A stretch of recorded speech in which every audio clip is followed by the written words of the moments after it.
শুভ নববর্ষের শুভেচ্ছা ও প্রণাম জানিয়ে আজকের পর্বটি শুরু করছি। কর্কট রাশি ও কর্কট লগ্নের জাতক জাতিকাদের 2026 সালের জানুয়ারি মাসটি কেমন কাটবে সেই সম্পর্কে আমরা এই ভিডিওটিতে বিস্তারিত আলোচনা করতে চলেছি।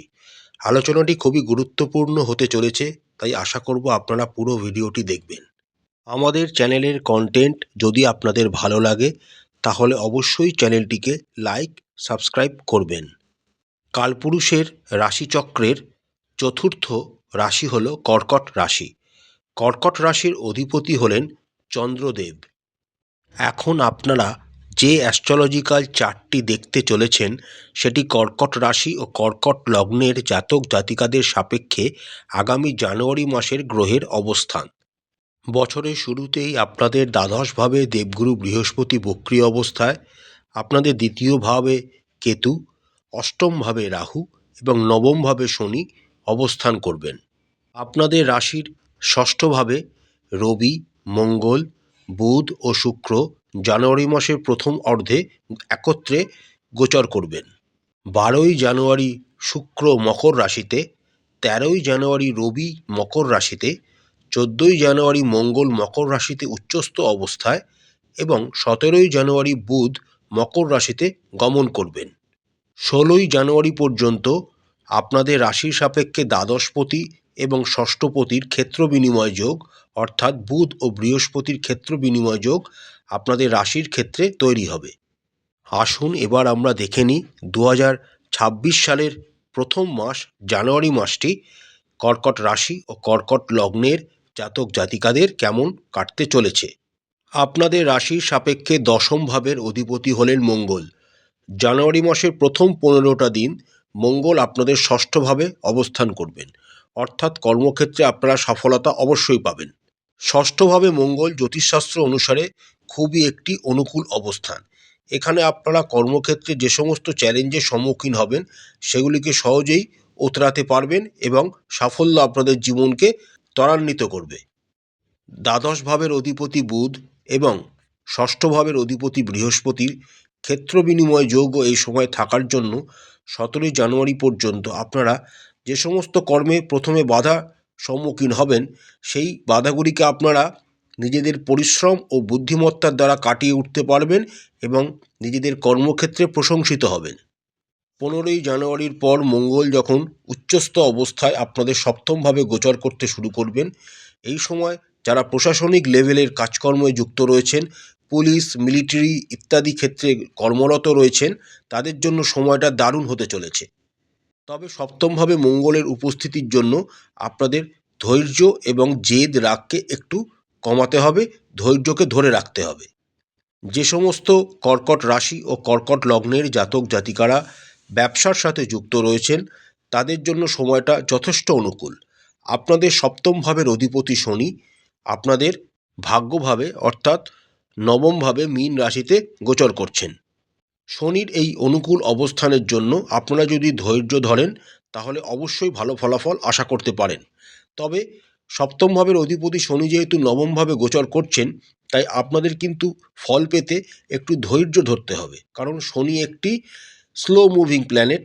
তাই তিনি ধৈর্য যদি আপনারা ধরতে পারেন তাহলেই আপনাদের ব্যবসায় অগ্রগতি তিনি প্রদান করবেন। সপ্তমভাবে যখন মঙ্গল উচ্চস্থ অবস্থায় গোচর করতে শুরু করবেন তখন আপনাদের ব্যবসায় অগ্রগতি লাভ করবে এবং ব্যবসায় আপনারা যথেষ্ট লাভবান হতে পারবেন। অর্থনৈতিক বিষয়ের কথা বললে আপনাদের রাশির সাপেক্ষে দ্বিতীয় ভাবের অধিপতি রবি ষষ্ঠভাবে এই সময় গোচর করবেন। দ্বিতীয় ভাবের অধিপতি রবি ষষ্ঠভাবে অবস্থান কিন্তু খুব একটা অনুকূল নয়, কিন্তু ষষ্ঠভাবে রবির অবস্থানকে জ্যোতিষশাস্ত্রে খুবই অনুকূলভাবে ধরা হয়েছে, অর্থাৎ আপনারা কিন্তু একটি মিশ্রিত ফল এই সময় আশা করতে পারেন। দ্বিতীয়ভাবে কেতুর অবস্থানের জন্য আপনারা যে অর্জন করবেন যে অর্থটি বা যেটি আয় করবেন সেটাকে ধরে রাখতে কিন্তু আপনাদের একটু বেগ পেতে হবে।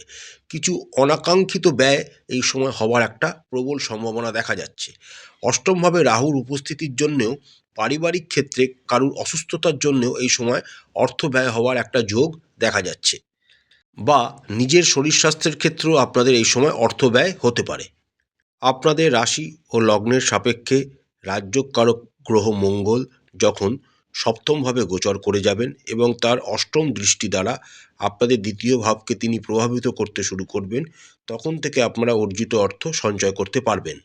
বড় ধরনের কোনো রকম অর্থনৈতিক বিনিয়োগ এখন করবেন না, সময়টা অনুকূল নয়।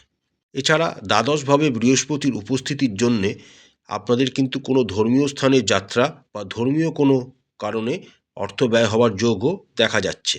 তার সাথে বুধ ও বৃহস্পতি দ্বাদশ ভাবের অধিপতি এবং ষষ্ঠ ভাবের অধিপতি ক্ষেত্র বিনিময় যোগ এবং ষষ্ঠ ভাবের অধিপতি বৃহস্পতির দ্বাদশ ভাবে অবস্থান অর্থাৎ বিপরীত রাজযোগ তৈরি হওয়ার জন্য কিছু অর্থ ব্যয় হওয়ার পরই আপনাদের অনেক অর্থ রোজগারের সুযোগ পাবেন এবং সেই অর্থকে আপনারা সঞ্চয় করতেও পারবেন। স্বাস্থ্যের দিক থেকে আগামী জানুয়ারি মাসটি আপনাদের শুরুটা যথেষ্ট ভালো হবে। ষষ্ঠ স্থানে মঙ্গল, রবি, বুধ ও শুক্রের মতো গ্রহ অবস্থানের জন্য আপনাদের শরীর স্বাস্থ্য যথেষ্ট ভালো থাকবে। শরীর স্বাস্থ্যের তেমন কোনো চিন্তা আপনাদের করতে হবে না। জানুয়ারি মাসের দ্বিতীয়ার্ধে মঙ্গল যখন আপনাদের সপ্তমভাবে গোচর করে যাবেন এবং উচ্চস্থ হয়ে গোচর করতে শুরু করবেন, তখন তার সাথে রবি, বুধ এবং শুক্রও যুক্ত থাকার জন্য যাদের হাইপার টেনশন আছে, রক্তের কোনো প্রবলেম আছে, রক্তের কোনো বিষক্রিয়া ইত্যাদি থেকে আপনাদের সতর্ক থাকতে হবে। রবি, বুধ, শুক্র, মঙ্গল একত্রে আপনাদের সপ্তম ভাবকে প্রভাবিত করার জন্য আপনাদের যাদের বিবাহিত তাদের জীবনসঙ্গীর স্বাস্থ্যের প্রতিও একটু সতর্ক থাকতে হবে। অষ্টমভাবে রাহুর উপস্থিতির জন্য যারা যানবাহন চালান তারা সাবধানতা অবলম্বন করবেন।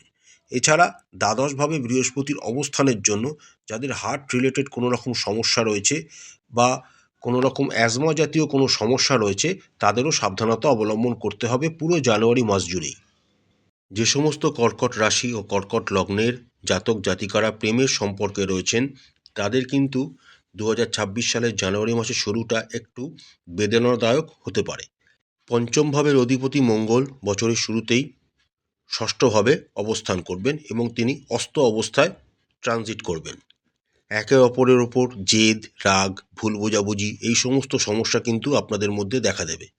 এরপর যখন আপনাদের পঞ্চম ভাবের অধিপতি মঙ্গল সপ্তমভাবে উচ্চস্থ হয়ে গোচর করতে শুরু করবেন তখন সময়টা তুলনামূলকভাবে ভালো হবে, কিন্তু মঙ্গল এই সময়তেও কম্বাস্ট পজিশনে গোচর করবেন।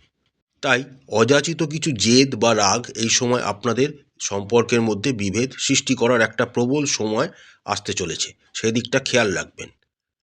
পঞ্চম ভাবের অধিপতি সপ্তমভাবে যখনই গোচর করে যাবেন তখন নিজেদের প্রেমিক বা প্রেমিকার শরীর স্বাস্থ্যের প্রতি একটু নজর দিতে হবে আপনাদের। সপ্তমভাবে অবস্থিত মঙ্গলের অষ্টম দৃষ্টি আপনাদের দ্বিতীয়ভাবে এবং কেতুর উপর যখন থাকবে, তাই এই সময় কোনো রকম অশ্লীল কথাবার্তা একদম নিজেদের প্রেমিক বা প্রেমিকাকে বলবেন না, কোনো অশালীন আচরণ তাদের সাথে করবেন না। যে সমস্ত কর্কট রাশি বা কর্কট লগ্নের জাতক জাতিকারা এখনও অবিবাহিত রয়েছেন তাদের বিবাহের জন্য আরেকটু সময় অপেক্ষা করতে হবে। জানুয়ারি মাসটি বিবাহের কোনো রকম কাজ এগোনোর জন্য আপনাদের জন্য শুভ নয়। আপনাদের রাশির সাপেক্ষে সপ্তম ভাবের অধিপতি হলেন শনি। বর্তমানে সারা জানুয়ারি মাস জুড়েই শনি আপনাদের নবম ভাব অর্থাৎ ভাগ্যভাবে গোচর করবেন। যারা বিবাহিত তারা যদি তাদের জীবনসঙ্গীকে নিয়ে কোনো রকম ধার্মিক যাত্রাতে এই সময় যেতে পারেন সময়টা খুবই অনুকূল হবে এবং আপনাদের মধ্যে যে সম্বন্ধ তা আরও অটুট হয়ে উঠবে। সপ্তম ভাবের অধিপতি শনি যেহেতু নবমভাবে গোচর করছেন এবং তার দৃষ্টি একাদশভাবে থাকছে, তাই আপনি আপনাদের জীবনসঙ্গীর তরফ থেকে কিছু আয়ও এই সময় উপার্জন করতে পারবেন। শনি যেহেতু এখন বৃহস্পতি নক্ষত্রে অবস্থান করছেন তাই আপনাদের মধ্যে সময়টা যথেষ্ট অনুকূল হওয়ারই সম্ভাবনা দেখা যাচ্ছে। কিন্তু জানুয়ারি মাসের দ্বিতীয়ার্ধে যখন সপ্তমভাবে উচ্চস্থ মঙ্গল তার সাথে শুক্র, বুধ ও রবি একত্রে গোচর করতে শুরু করবেন তখন আপনাদের মধ্যে কিন্তু কিছু মান অভিমান বা মনোমালিন্যের অবস্থা সৃষ্টি হতে পারে। এই সময়কালে আপনাদের জীবনসঙ্গীর শরীর স্বাস্থ্য সম্পর্কেও একটু সচেতন থাকতে হবে। পারিবারিক জীবনের তরফ থেকে জানুয়ারি মাসের শুরুটা আপনাদের খুব একটা অনুকূল হবে না। চতুর্থ ভাবের অধিপতি শুক্র ষষ্ঠভাবে অবস্থান করবেন এবং তিনি অস্ত অবস্থায় থাকবেন। তার সাথে দ্বিতীয়ভাবে কেতু এবং অষ্টমভাবে রাহুর সপ্তম দৃষ্টি আপনাদের দ্বিতীয় ভাবকে প্রভাবিত করার জন্য খুব একটা ভালো কিন্তু আপনাদের জন্য আশা করা যাচ্ছে না। যদিও দেবগুরু বৃহস্পতির দ্বাদশভাবে অবস্থান এবং তার পঞ্চম দৃষ্টি আপনাদের চতুর্থ ভাবকে প্রভাবিত করার জন্য যে কোনো রকম বিপদ বা বাধা আপনাদের পারিবারিক জীবনে আসবে, সেগুলিকে আপনারা বৃহস্পতির আশীর্বাদ দ্বারা কাটিয়ে উঠতেও সক্ষম হবেন। জানুয়ারি মাসের দ্বিতীয়ার্ধে যখন চতুর্থ ভাবের অধিপতি সপ্তম ভাবে গোচর করে যাবে এবং মঙ্গল, রবি ও বুধের দ্বারা যুক্ত হয়ে শুক্রও আপনাদের সপ্তম ভাবে গোচর করবেন, তখন আপনাদের পারিবারিক পরিস্থিতির কিছুটা উন্নতি ঘটবে। ভাই বোন, দাদা দিদিদের সাথে সম্পর্ক আপনাদের যথেষ্ট ভালো থাকবে। জানুয়ারি মাসের প্রথমার্ধে আপনাদের মায়ের শরীর স্বাস্থ্য সম্পর্কে একটু সচেতন থাকবেন। পিতার শরীর স্বাস্থ্যে যদি কোনো রকম প্রবলেম থাকে, তাহলে জানুয়ারি মাসের দ্বিতীয়ার্ধে সেখান থেকে তারা মুক্তি পাবেন এবং তাদের শরীর স্বাস্থ্য ধীরে ধীরে ভালো হয়ে উঠবে। প্রতিকার স্বরূপ আপনারা রাশি অধিপতি চন্দ্রদেবের বীজ মন্ত্র প্রত্যেক দিন 108 বার করে জপ করবেন। শিবের মাথায় দুধ ও গঙ্গাজল মিশ্রিত করে মাথায় ঢালবেন। প্রত্যেক দিন একটি নির্দিষ্ট সময় হনুমান চালিসা অবশ্যই পাঠ করবেন এবং প্রত্যেক মঙ্গলবার হনুমান মন্দিরে গিয়ে লাল রঙের মিষ্টি দিয়ে পূজা দেবেন এবং সেই প্রসাদকে সকলের মধ্যে বিতরণ করে দেবেন। আশা করছি নতুন বছর 2026 সালের প্রথম মাস জানুয়ারি মাসটি প্রত্যেক কর্কট রাশি ও কর্কট লগ্নের জাতক জাতিকাদের খুব ভালো কাটবে। মা কালী আপনাদের মঙ্গল করুন, আপনাদের সমস্ত মনের ইচ্ছা মা কালী পূরণ করুন।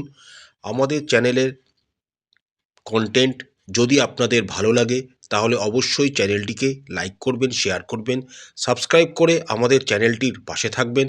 হর হর মহাদেব, জয় মা কালী, নমস্কার।